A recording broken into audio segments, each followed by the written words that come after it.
Thank you. Thanks, everyone, and thanks, Melody, for that kind introduction, that wonderful summary. I want to thank Melody in particular for her work with this administration, especially her leadership on this task force. As I said when we announced the task force effort, this is going to have to be an administration-wide effort.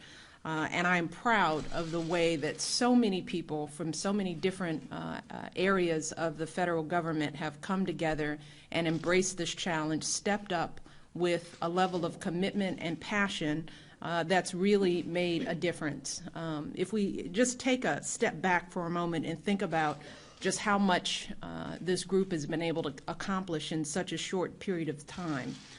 In just a few months, the folks behind me have worked together to put forward a comprehensive plan that draws on everything that we've done up to this point and shows us that clear way forward.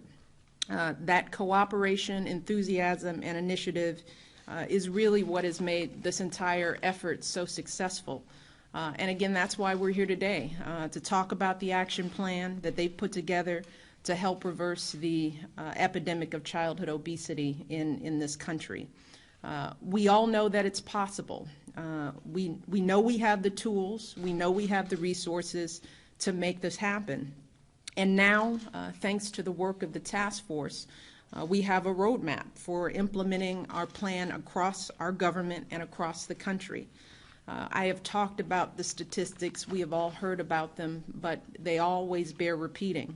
How nearly 1 in 3 children in this country are overweight and obese.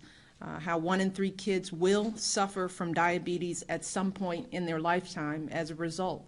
And how we're spending $150 billion a year to treat obesity-related conditions like heart disease and cancer.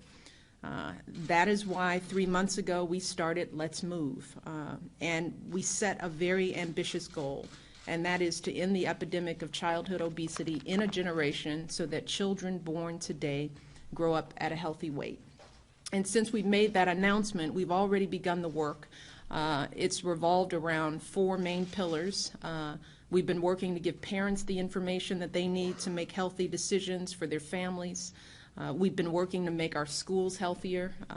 We've been working to increase the amount of physical activity that our kids are getting, not just during the day at school, but also at home. And we're working to eliminate food deserts so that folks have easy and affordable access to the foods that they need right in their own neighborhoods. But all that we've done over the past few months has really just been the beginning. We also want to make sure that we're using every resource that we have, not just in our federal government, but throughout the public and private sector as well. We are calling upon mayors and governors and parents and educators, business owners and healthcare providers, anyone who has a stake in giving our children the healthy, happy future that we all know they deserve. And as I've said before, we don't need new discoveries or new inventions to reverse this trend. Again, we have the tools at our disposal to reverse it. All we need is the motivation, the opportunity, and the willpower to do what needs to be done. That's why shortly after we started Let's Move, we asked the task force to collect ideas and to put together a roadmap for what we need to do moving forward. But we've also known, as Melody pointed out from the very beginning, that the solution to this epidemic isn't going to come from just Washington alone. Not a single expert that we've consulted has said that having the federal government tell people what to do is the way to solve this. That's why the task force has done such a great job in reaching out to people all across the country for their ideas, as Melody has pointed out. And we've got terrific responses and input, which has really helped to shape this report. Today, the task force has submitted their report outlining important steps that federal agencies and their partners, including businesses and the private sector, will take in the months and years ahead to help keep our children healthy. For the first time, this is the key, we're setting really clear goals and benchmarks and measurable outcomes that will help tackle this challenge one step, one family, and one child at a time. The effort starts with using the resources across the federal government in the most effective ways possible. not just talking about making a difference, but actually doing it. And that's why I am so proud of the folks behind me, because they've really taken the lead and stepped up in their agencies. At the Department of Agriculture, Secretary Vilsack, who couldn't be here today, but Kathleen is leading the way to first reauthorize the Child Nutrition Act, to get healthier foods in our schools and to make sure that everyone in this country has access to healthy, affordable foods in their neighborhoods. At the Department of Health and Human Services, Secretary Sebelius is working to provide mothers with better prenatal care and to give parents and caregivers the information they need to make healthy decisions for their families. At the Department of Education, Secretary Duncan is working to expand opportunities for physical activity in schools and helping our children learn how to make healthy choices for themselves. And at the White House, Nancy Ann DeParle worked with Secretary Sebelius and so many others to help pass health reform, the bill that is a groundbreaking piece of legislation that includes really important provisions like requiring chain restaurants to post the calories in their food and businesses to provide opportunities for working mothers to continue to breastfeed. This report also contains these steps, but many others, more than 70, as Melody pointed out, including measurable benchmarks for tracking the progress. So if we do our jobs and if we meet the goals we've set, we will reverse a 30-year trend and solve the problem of childhood obesity in America.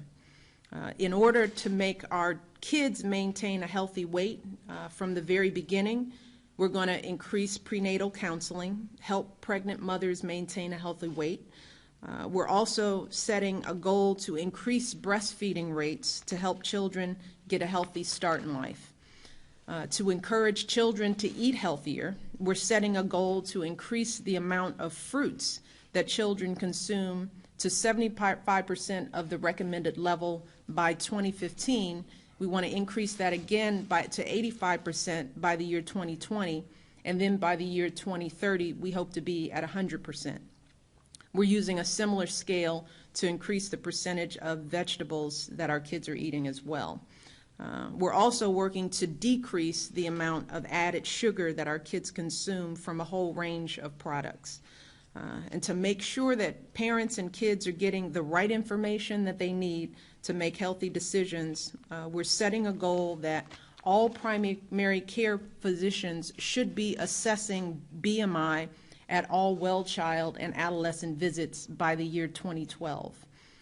And we're also working to increase the portion of healthy food and beverages that are advertised and targeted to our children so that within 3 years, the majority of food and beverage ads aimed at kids will promote healthy choices.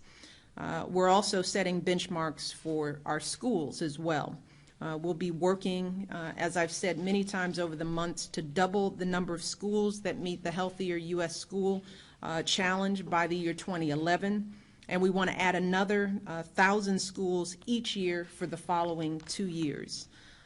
We're also aiming to add an additional 2 million children to the National School Lunch Program by 2015. And to help our kids stay active, we're going to increase the number of high school students who participate in daily PE classes by 50% by the year 2030. And we'll aim to increase the percentage of elementary schools that offer recess to 95% by the year 2015. Both these steps are aimed at boosting the number of kids of all ages who meet current physical activity guidelines. To make it easier for parents to put healthy food on the table, we're going to keep track of the low-income areas where residents live more than a mile from a supermarket or large grocery store. And for rural areas, we're tracking those that are more than 10 miles away. And we'll set a goal of eliminating all those food deserts within 7 years. And to make it easier for kids to walk to school, we're aiming to increase the percentage of school-age children who take safe walking and biking trips to school by 50% in the next 5 years. In the end, that's why this report and this task force are so important. We all know the dangers of childhood obesity and the toll that it takes on our children, our families, and our country. We know the steps that we need to take to reverse the trend. Through Let's Move, we've already started making some progress. We've gotten wonderful support from all sectors of our country. And now with this report, we have a very solid roadmap that we need to make these goals real to solve this problem within a generation. Now we just need to follow through with the plan. We just need everyone to do their part, and it's going to take everyone. No one gets off the hook on this one, from governments to schools, corporations to nonprofits, all the way down to families sitting around their dinner table. And the one thing that I can promise is that as First Lady, I'm going to continue to do everything that I can to focus my energy to keep this issue at the forefront of the discussion in this society, so that we ensure that our children can have the healthy lives and the bright futures that they deserve. So I am grateful to everyone here, not just members on stage, but people in the media who have really done an outstanding job to continue to keep this issue at the forefront. We're going to keep needing to have this conversation. Our work has just begun. This roadmap is just the beginning, but we're going to continue to need your help in monitoring, tracking, having the important discussions that we need to inform families about what's going on, how to make the changes that they need. It's not going to be easy, but we'll do our part to stick with families and communities and reach our goals. So I want to thank you all for the support you've lended this effort. I'm very proud of our federal agencies, all our secretaries and our agency heads. Every single one of them has shown a passion. They